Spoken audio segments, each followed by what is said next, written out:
Mesdames et messieurs, bonsoir. Aujourd'hui, à l'émission L'Index, nous avons choisi de partager avec vous quelques commentaires au sujet de la nouvelle politique d'immigration annoncée par le gouvernement du Québec.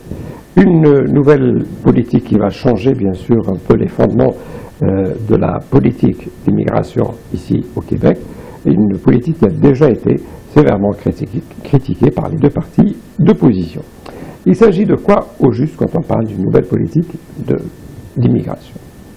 Jusqu'à présent, les gens qui voulaient immigrer et venir s'installer ici au Québec, ils passaient par ce certificat de sélection. Donc, ils faisaient une demande et ils l'envoyaient ici au Québec. La demande est étudiée et bien sûr, dès le moment où la personne obtient ce certificat de sélection, il passe à l'étape suivante, c'est-à-dire à l'accord du fédéral avec l'enquête sécuritaire, etc. Et donc la personne arrive. Bien sûr, ce choix-là obéissait à certains éléments bien importants, fondamentaux même, c'est-à-dire la maîtrise de la langue, le niveau de scolarité, etc. Et tout cela donnait des points aux gens, donc aux candidats à l'immigration ici au Québec. Tout cela va bientôt changer.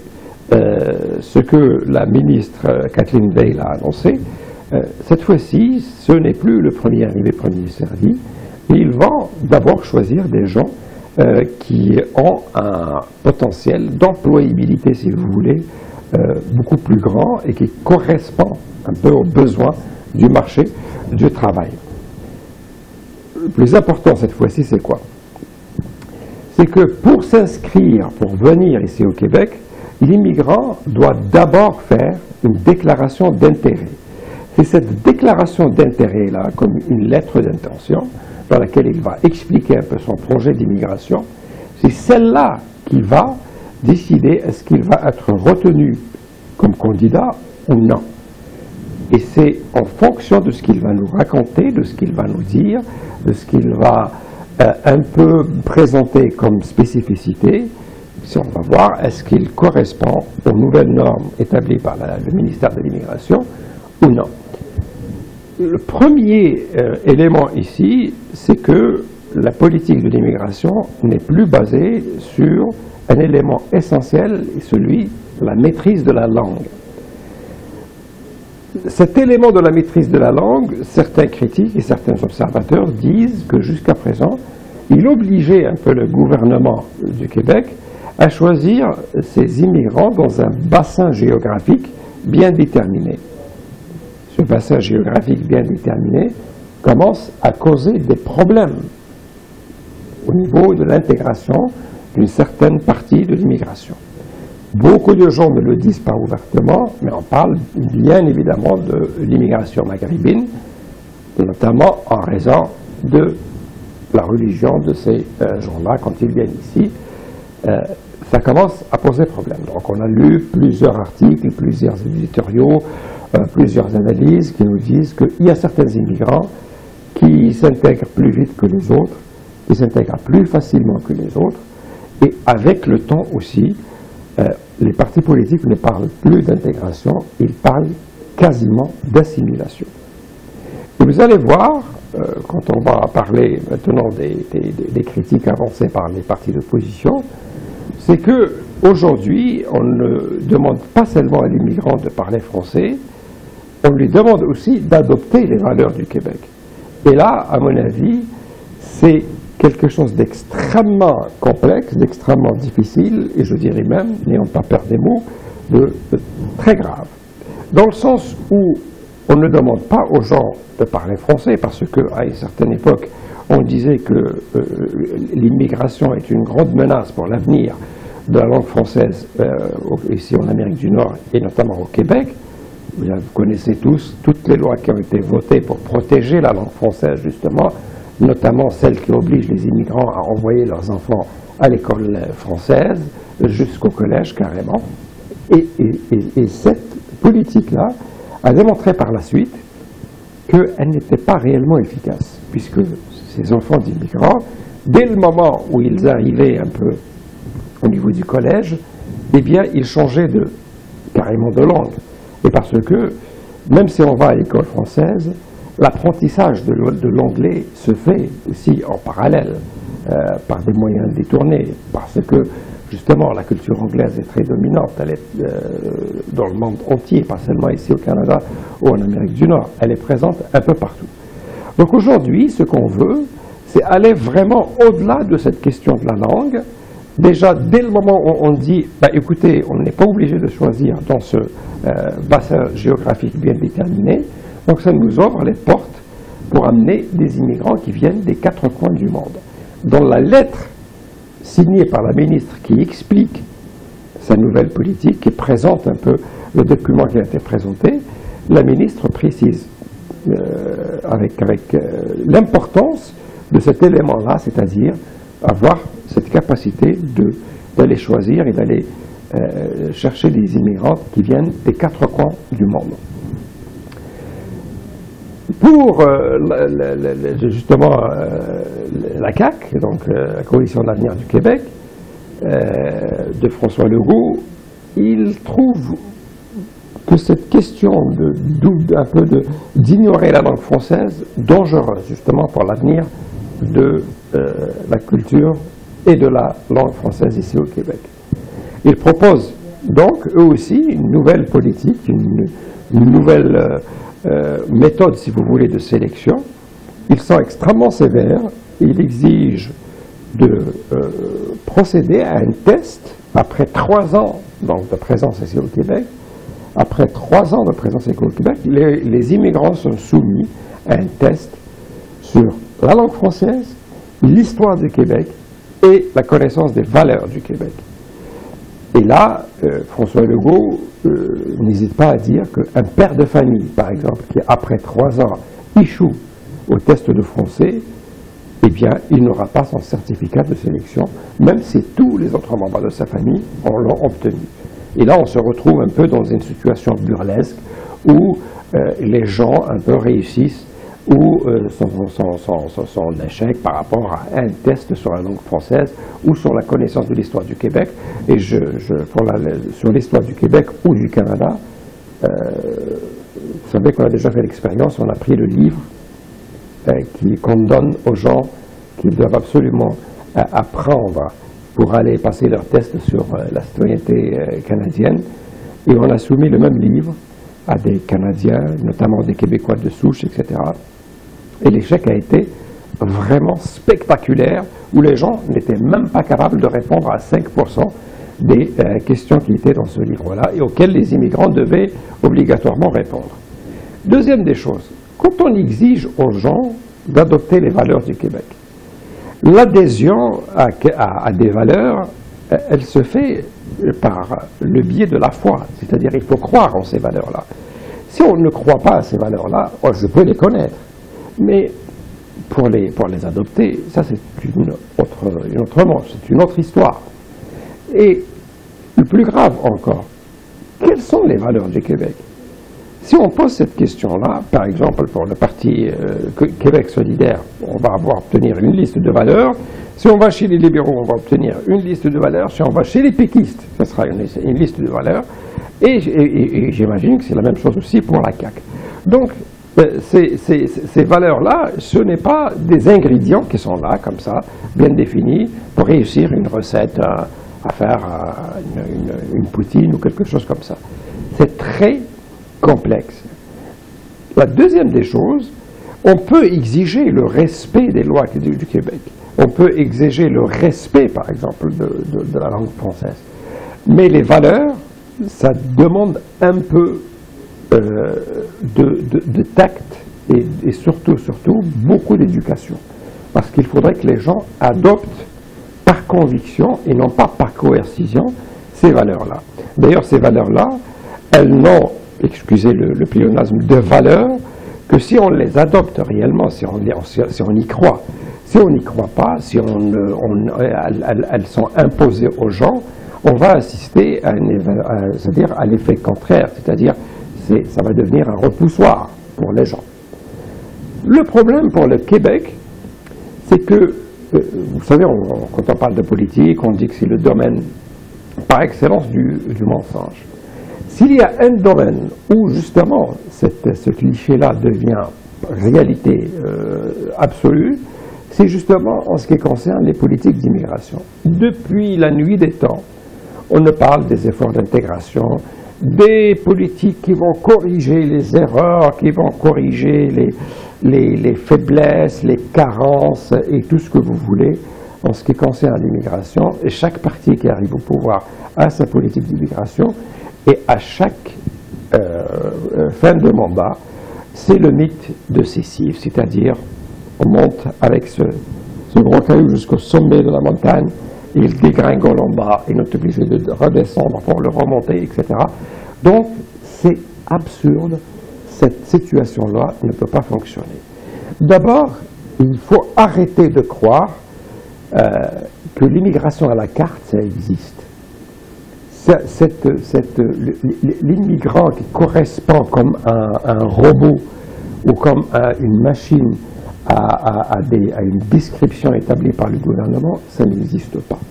Et l'immigrant qui arrive ici, beaucoup de gens ne prennent pas ça en considération.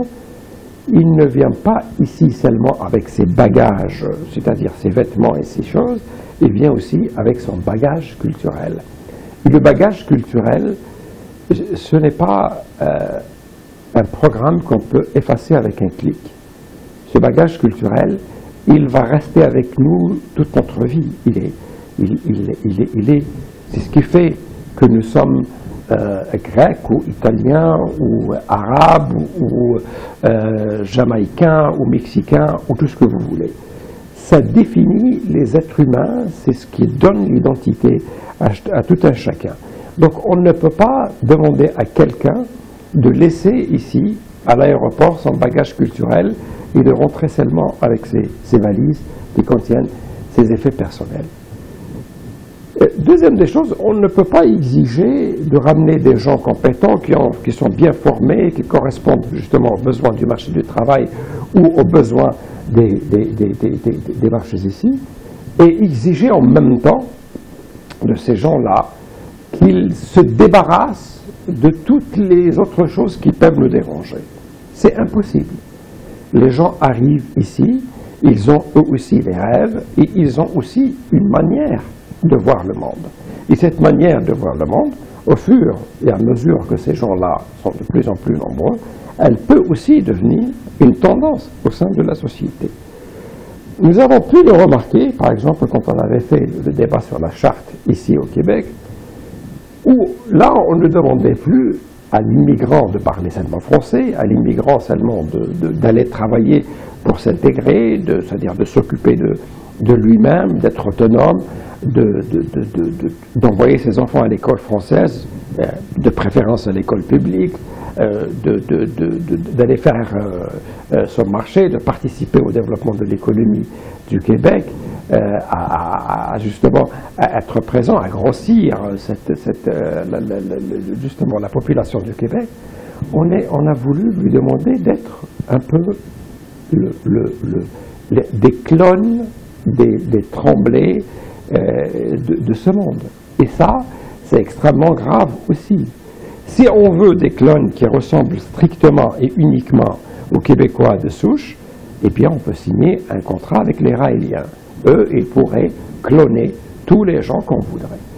Il faudrait déjà commencer par accepter que le Québec, oui, il peut être un Québec francophone, il peut être un Québec laïque, il peut être un Québec qui fonctionne selon certaines valeurs, mais qui peut être aussi un Québec très diversifié, très pluraliste, et surtout, et c'est là où je veux en venir, il faut combattre cette forme de pensée unique en matière d'immigration, où à chaque fois qu'on parle d'immigration, on vient nous dire oui, nous voulons des immigrants qui correspondent aux besoins de notre marché de travail, ou bien on veut des immigrants qui partagent nos valeurs, ou bien on veut des immigrants qui viennent ici et qui deviennent du jour au lendemain des gens qui connaissent l'histoire, et Dieu seul sait combien elle est complexe cette histoire-là, alors que des Québécois de souche ou des Canadiens de souche qui sont nés ici, qui ont 50 ans et plus, qui eux-mêmes ne connaissent pas cette histoire-là. Donc, comme je vous le dis, cette question des valeurs, elle commence à devenir un peu une forme de fascisme. Parce que là, on est en train d'établir une grille pour pousser les gens non pas à s'intégrer, mais à s'assimiler. C'est-à-dire, toute personne qui oserait parler de valeurs qui ne correspondent pas à la norme qui est établie par la majorité ici, cette valeur-là, non seulement elle n'est pas acceptée, mais elle est considérée même comme une menace pour la cohésion sociale et pour ce concept très flou qui ne veut absolument rien dire, mais qui est très en vogue ces dernières années, le vivre ensemble, qui ne veut absolument rien dire. Mais bon, puisque c'est très à la mode, les gens l'utilisent, le réutilisent et le ramènent tout le temps dans la discussion. Donc ces politiques d'immigration, que ce soit pour le Parti libéral, que ce soit pour le Parti québécois ou pour la CAQ, ou même pour Québec solidaire, ce sont des politiques qui permettent aux gens et aux partis politiques de parler un peu de l'avenir du Québec comme ils le voient, mais pratiquement sans cette immigration-là. Parce qu'on ne voit cette immigration-là qu'à travers le prisme de la main-d'œuvre, et parce que ce sont ces immigrants-là qui vont un jour payer les retraites des Québécois d'aujourd'hui, d'autant plus qu'on sait tous que ici au Québec, on ne fait pas vraiment beaucoup d'enfants. Donc ce sont ces immigrants-là qui vont arriver, qui vont, eux, travailler encore pendant très longtemps et qui vont payer les retraites et les services sociaux qu'on veut absolument garder pour ces générations vieillissantes. Et vous savez très très bien que pratiquement dans 20 ans, les gens, si on garde les niveaux d'immigration actuels, les gens qui seraient au travail prendraient en charge carrément 2 personnes, c'est-à-dire pour leur retraite et pour payer les services qu'on doit donner à ces gens-là. Donc cette immigration-là, il faut arrêter de la voir à travers ces prismes-là. Il faut dès maintenant commencer à voir dans cette immigration-là une forme de ressourcement pour le Québec et pour le Canada, une richesse qui apporte justement un plus et qui assure l'avenir de ces pays-là. Parce que partout ailleurs, ces politiques d'immigration comme elles ont été établies, elles ont pour but non pas on ne cite pas l'exemple de l'Europe où la situation est complètement saturée, et parce que justement la géographie veut que les pays sont pratiquement entassés l'un sur l'autre, avec des conflits, avec des intérêts parfois opposés, avec une histoire un peu complexe aussi, qui fait que les gens sont un peu vivent dans la méfiance, etc. Mais ici, en Amérique du Nord, il faut bien le dire, les pays ont été faits par l'immigration, et je peux même dire qu'ils ont été faits par l'immigration et pour l'immigration. Et donc, ces politiques d'immigration, comme on les appelle jusqu'à maintenant, il faut bien le dire, elles ne correspondent absolument à aucune avancée dans les réalités. Les problèmes d'intégration continuent à se poser avec la même acuité. Les problèmes, justement, d'accès au marché de l'emploi des immigrants sont toujours d'actualité. Les problèmes de reconnaissance des diplômes se posent toujours avec la même acuité. Donc, la présence de cette immigration-là à tous les secteurs de l'économie, ça reste encore un problème qui se pose.